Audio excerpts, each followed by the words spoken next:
Big news out of Mohnish Pabrai's most recent 13F.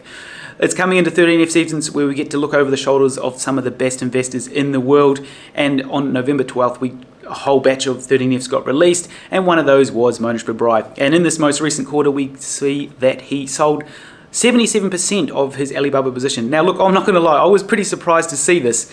So in today's video we're going to sort of break down why he may have done this. We're going to try and run through maybe some of the thoughts to why Mohnish Pabrai has reduced his position with Alibaba, and also have a look at a couple other value investors to see if they've been buying or selling their stake within Alibaba. Look, I don't have Mohnish Pabrai on WhatsApp. I'd love to send him a message right now if I did, saying, mate, can you please give us a bit of a heads up on what your thoughts were there when it comes to selling out of Alibaba position. Hopefully in future chats we get to hear from him around his thoughts around this, as I'm sure there's a lot of people that are very curious to hear why he has sold out. But that's what we're going to break down in today's video. Maybe a couple of reasons to why he may have sold out of his Alibaba position. So when we're looking at these guru investors that we like to track and follow, we don't know exactly when they brought into the company or when exactly they sold out of the company. We get a range of a period of time where we think they may have bought. We can work out the low within that period or in the highs within that period, and then some we get a gauge in the middle there. Now with Alibaba, you could say that he was probably down around 30%, give or take, on his position when he sold out of this most recent quarter. And like I said earlier, we don't know if he sold out entirely, but he definitely sold a majority of his stake with Alibaba. Now there's a number of reasons why he may have done this. We're all going to start speculating on why we think he did it.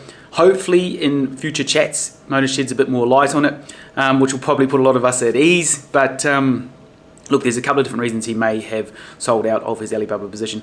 Firstly, he may have found a better opportunity somewhere else. We know that he's very bullish on Tencent in his most recent chats, where he's talked quite highly of the management and just the whole business as a whole. So maybe he's pulled his money from Alibaba and put that into Tencent. Look, we don't know that for sure, as it hasn't come up on his 13F, whether he owns Tencent or Naspers or Process or anything like that. So that's one reason. Number two reason, it may be trying to reduce his tax liabilities. If he takes a capital loss on this, he can offset that with the gain he makes in another investment. We also know that Mohnish Pabrai has investments in Turkey. Maybe he's found another investment in Turkey that has a long runway of growth, chances of a 10 bagger or a 50 bagger or a 100 bagger, whereas the likes of Alibaba as such, the chances of that have been a 10 bagger or a 100 bagger are very, very slim. We may see a double or a triple or even a 5x within Alibaba over the next sort of 10-20 years, but it's very unlikely that we're going to see a 100 bagger out of Alibaba.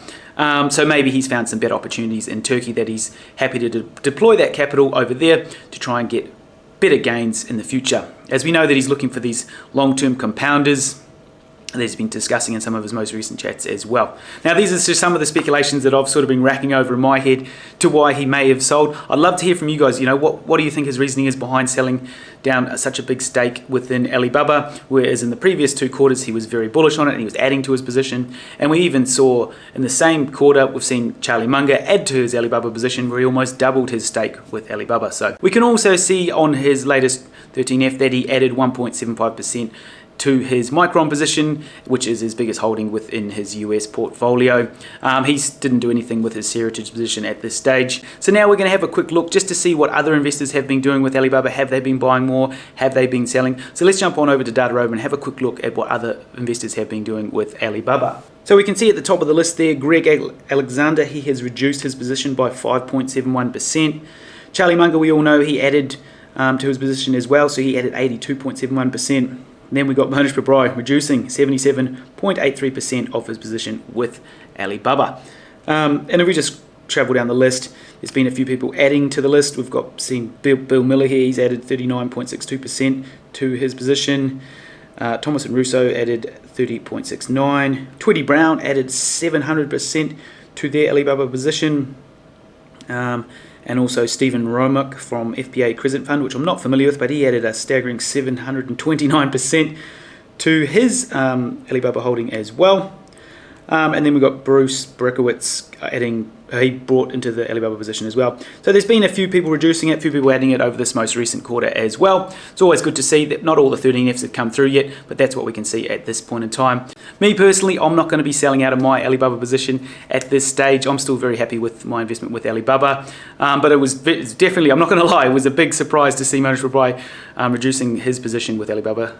But like I said, I'd love to hear from you guys. What do you think may be his thought process behind this? Hopefully he shed some light on this in future videos, because I'm sure there's a lot of people very curious to hear why he has sold out of his Alibaba position. Anyway guys, just a quick update today. There's going to be a few 13F videos probably coming out in the next week or two as we start digging through the 13Fs and seeing what these guru investors have been doing over this most recent quarter.